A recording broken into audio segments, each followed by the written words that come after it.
Hi, welcome back to Jane's Stories of Life. Quick public service announcement. I've mentioned before this black cord that you see, especially if I wear something like this. I never take it off because this is my mobile help medical device that I wear in case of an emergency. I push the button, it will summon someone to respond. They provided me with a lockbox, so the key is on the front door with a code, which I can give them if they need to enter, which has happened twice when I've had a medical issue and could not get to the door to let them in. I always mention this because there's so many of us in the age group or the physical condition or who live with certain circumstances where it would be important for somebody to get to us if we had an emergency. So mobile help is my line of defense. I only take it off when I'm on a cruise.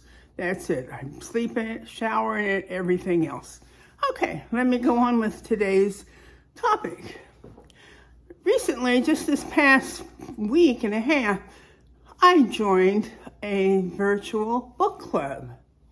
For years, my mom and her friends had a book club. My mom was an avid reader right through to when she died at age 87. She always had books. She was in a nursing home care for 15 years because of her physical limitations. The library person would come around with carts of books, and my mom always had a book.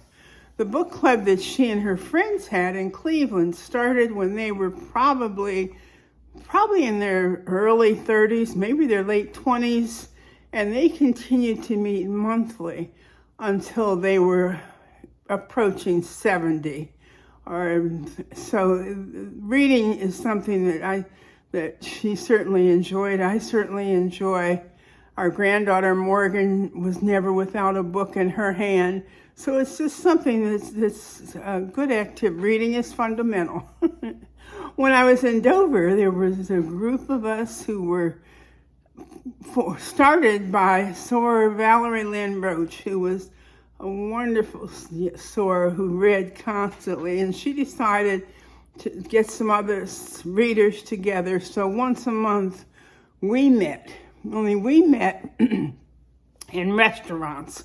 We did not want to have to clean up our houses. We did not want to disrupt our families.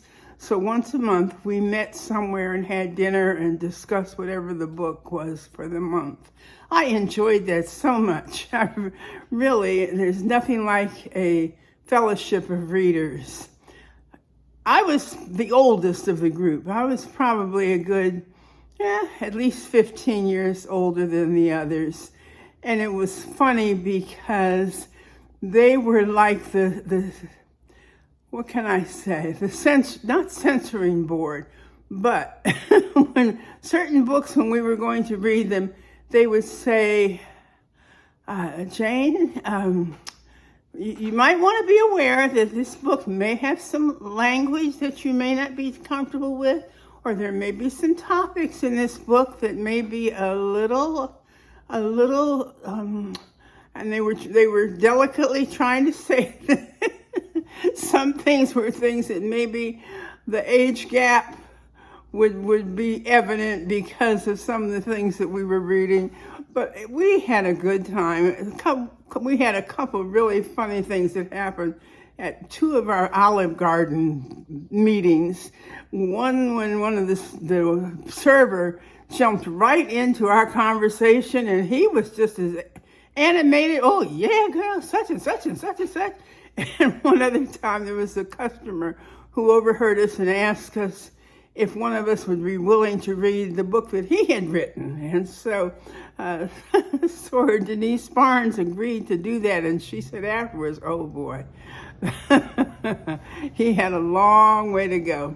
But anyway, the other interesting things I don't think I've ever shared, most of you know, many of you know that my mom was Cupid. She called me when I lived in Detroit to tell me this nice young man had just moved into our apartment building in Cleveland. And I said, I'm going to come home this weekend and check him out. And, through that, the blind date was arranged through his friends.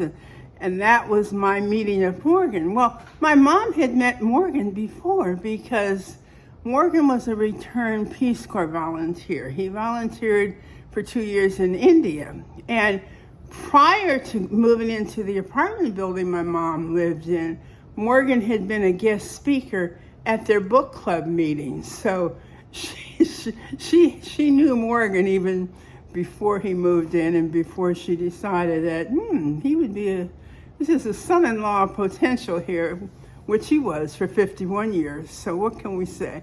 But anyway, I joined I miss being a part of a reading community. I found I was doing more things online and not, missing out. And John was here a couple weeks ago and he said, Mom, are you still in a book club? Are you still reading? And I said, no, and I missed that discussion. I missed the interaction.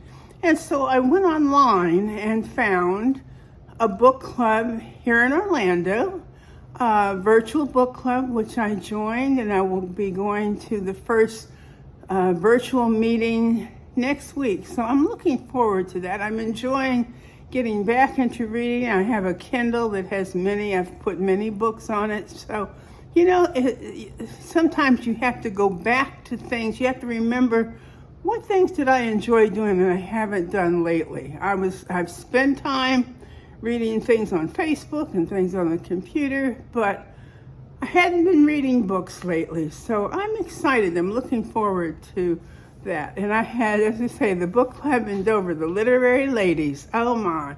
The favorite book of mine that I think I've ever read, which was Perfect Peace by Daniel Black. That book was just an amazing book. Some of the things I remember, we spent some time reading Elin Harris's books, and that was kind of a new genre, not a genre, but a new kind of topic. I'll put it that way for me. Can't remember some of the other things that we read, but we had a good time, and I missed that group. I miss the laughs and the things that we did. We had to sometimes temper our enthusiasm since we were in restaurants, but it was fun. So just looking forward to rekindling a passion. So that's it for today. Cherish your memories and pass them on.